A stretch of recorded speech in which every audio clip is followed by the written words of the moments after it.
एक है तो जिसकी जात का पता नहीं वो गन्ना की बात करता है। मेरा आप लोग इंसल्ट करना चाहते हैं, आप खुशी से करिए, आप रोज करिए, मगर एक बात मत भूलिए, जाति जनगणना को हम यहां पास करके दिखाएंगे। नमस्कार, स्वागत है आपका हमारे चैनल संवाद लाइव पर। मैं हूं जितेश अवस्थी। देश की सियासत में एक बार फिर हलचल मची हुई है। केंद्र सरकार ने ऐलान किया है कि अगली जनगणना में जातियों की गिनती भी होगी। ये वही मोदी सरकार है जो अब तक जातिगत जनगणना के खिलाफ थी। अचानक ऐसा क्या हुआ कि सरकार ने इस मांग को मान लिया? क्या ये बिहार और अन्य राज्यों में होने वाले चुनाव की रणनीति है, या फिर विपक्ष खासकर राहुल गांधी के हाथ से उनका सबसे बड़ा हथियार छीनने की चाल? आइए पूरे मामले को आसान शब्दों में समझते हैं। जनगणना हर 10 साल में होती है, जिसमें देश की आबादी, शिक्षा, रोजगार जैसी कई चीज़ों की जानकारियां जुटाई जाती हैं। लेकिन जातिगत जनगणना में हर जाति की आबादी का हिसाब रखा जाता है, ताकि ये पता चल सके कि कौन सी जाति कितनी है और उनके हिस्से में संसाधन, नौकरियां और आरक्षण कितना मिल रहा है। भारत में आखिरी बार 1931 में ब्रिटिश हुकूमत ने जातिगत जनगणना की थी। आज़ादी के बाद सिर्फ अनुसूचित जाति यानी कि एससी और अनुसूचित जनजाति यानी एसटी की गिनती होती रही, लेकिन अन्य पिछड़ा वर्ग यानी ओबीसी और अन्य जातियों की आधिकारिक गिनती नहीं हुई। विपक्षी दल जैसे कांग्रेस, समाजवादी पार्टी, राष्ट्रीय जनता दल लंबे समय से मांग कर रहे थे कि जातिगत जनगणना हो, ताकि देश में ओबीसी, दलित, आदिवासी और अन्य समुदाय की सही आबादी का पता चल सके। उनका कहना है कि इससे सामाजिक न्याय सुनिश्चित होगा, क्योंकि संसाधनों और आरक्षण का बंटवारा आबादी के हिसाब से ही हो सकेगा।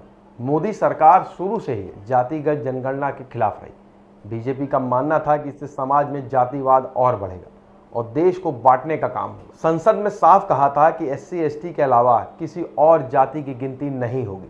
बीजेपी के नेताओं ने विपक्ष पर आरोप लगाया कि वो जातिगत जनगणना के बहाने देश को तोड़ना चाहते हैं। इसके अलावा कुछ राजनीतिक जानकारों का कहना है कि बीजेपी को डर था कि अगर जातिगत आंकड़े सामने आए तो ओबीसी और अन्य पिछड़े वर्गों की बड़ी आबादी का खुलासा होगा। इससे आरक्षण की मांग बढ़ सकती है, जो बीजेपी के सवर्ण वोट बैंक को नाराज कर सकता है। साथ ही बीजेपी का हिंदुत्व का एजेंडा, जो सभी हिंदुओं को एकजुट करने पर जोर देता है, इसमें जातिगत गिनती बाधा बन सकती है। 30 अप्रैल 2025 को केंद्रीय कैबिनेट ने फैसला लिया कि 2026 की जनगणना में जातियों की गिनती होगी। केंद्रीय मंत्री अश्विनी वैष्णव ने कहा कि यह फैसला सामाजिक ताने बाने को ध्यान में रख कर लिया गया है और अब कुछ राज्यों जैसे कर्नाटक में हुए जातिगत सर्वे पारदर्शी नहीं थे। लेकिन सवाल यह है कि सरकार ने यह फैसला अचानक क्यों लिया? इसके पीछे कई वजह हो सकती है। पहला, विपक्ष का दबाव। कांग्रेस नेता राहुल गांधी ने पिछले कुछ सालों में जातिगत जनगणना को अपने सबसे बड़ा मुद्दा बनाया। उन्होंने जितनी आबादी उतना हक का नारा दिया और हर मंच पर यह सवाल उठाया कि देश में ओबीसी, दलित और आदिवासी की कितनी आबादी है। 2024 के लोकसभा चुनाव में विपक्ष को इस मुद्दे का फायदा भी मिला, खासकर उत्तर प्रदेश में, जहां बीजेपी को ओबीसी और दलित वोटों का नुकसान हुआ। विपक्ष ने बीजेपी को ओबीसी विरोधी बताने की कोशिश की, जिससे बीजेपी बैकफुट पर आ गई। बिहार में 2023 में नीतीश कुमार की सरकार ने जातिगत सर्वे कराया, जिसमें पता चला कि राज्य में 27.12% अति पिछड़ा वर्ग और 36.1 अत्यंत पिछड़ा वर्ग, 19.65 अनुसूचित जाति, 1.68 अनुसूचित जनजाति और 15.52% सवर्ण है। कर्नाटक में भी कांग्रेस सरकार ने जातिगत सर्वे किया। इन सर्वेक्षणों ने साफ कर दिया कि पिछड़ी और अति पिछड़ी जातियों की आबादी बहुत बढ़ गई है।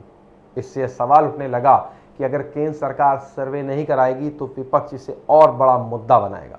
2025 के अंत में बिहार में विधानसभा चुनाव होने वाले हैं, जहां जातिगत समीकरण बहुत अहम मायने रखता है। बिहार की 63% आबादी ओबीसी और अति पिछड़े वर्ग की है। बीजेपी को लगता है कि जातिगत जनगणना का ऐलान करके वो ओबीसी वोटरों को लुभा सकती है, जो अब तक आरजेडी और कांग्रेस जैसे दलों के साथ थे। यह फैसला नीतीश कुमार और बीजेपी को चुनाव में फायदा दिला सकता है। वहीं राहुल गांधी और तेजस्वी यादव जैसे नेता जातिगत जनगणना को अपनी सियासत ताकत बना रहे थे। बीजेपी ने इस फैसले से विपक्ष के हाथ से यह बड़ा हथियार छीन लिया। राजनीतिक जानकार डीएम दिवाकर के मुताबिक मोदी सरकार को यह फैसला मजबूरी में लेना पड़ा। बिहार और कर्नाटक के सर्वे ने साफ कर दिया कि पिछड़ी जातियों की आबादी बहुत बड़ी है और अगर सरकार इस मुद्दे को नजरअंदाज करती है तो विपक्ष इसे और भुनाता। बिहार के चुनाव नज़दीक है और बीजेपी को ओबीसी वोटरों को अपने पाले में लाने की जरूरत है। कुछ लोग ये भी कह रहे हैं कि बीजेपी इस फैसले को सामाजिक न्याय के तौर पर पेश करके अपने हिंदुत्व के एजेंडे को बैलेंस करना चाहती है। साथ ही यह फैसला 2027 में उत्तर प्रदेश के विधानसभा चुनाव को भी ध्यान में रखकर लिया गया है, जहां समाजवादी पार्टी का पीडीए फॉर्मूला बीजेपी के लिए चुनौती बना हुआ। हालांकि ये जनगणना कब होगी इसको लेकर सरकार ने भी साफ टाइमलाइन नहीं दी है। अगर आंकड़े दिखाते हैं कि ओबीसी की आबादी बहुत ज़्यादा है तो आरक्षण की सीमा 50% सीमा को हटाने की मांग तेज हो सकती है। कुछ लोग मानते हैं कि जातिगत आंकड़े सामने आने से समाज में टकराव बढ़ेगा। बिहार, पश्चिम बंगाल और उत्तर प्रदेश जैसे राज्यों में ये फैसला बीजेपी को फायदा देगा या विपक्ष इसका श्रेय ले पाएगा, ये देखना होगा। मोदी सरकार का जातिगत जनगणना का यह फैसला एक सियासी मास्टर स्ट्रोक है जिसने विपक्ष के सभी बड़े हथियारों को कमजोर कर दिया है। यह फैसला बिहार चुनाव में ओबीसी वोटरों को लुभाने और विपक्ष के नैरेटिव को तोड़ने की रणनीति का हिस्सा हो सकता है, लेकिन इसके टाइमिंग पर बड़ा सवाल उठ रहा है कि आखिर इस वक्त ही ये फैसला क्यों लिया गया। इस मुद्दे पर आपको क्या लगता है, ये फैसला इस समय क्यों लिया गया? कमेंट बॉक्स में हमें ज़रूर बताएं। इस वीडियो को लाइक करें, शेयर करें और चैनल को सब्सक्राइब नहीं किया हो तो आज ही करें। मिलेंगे एक नए वीडियो के साथ। नमस्कार।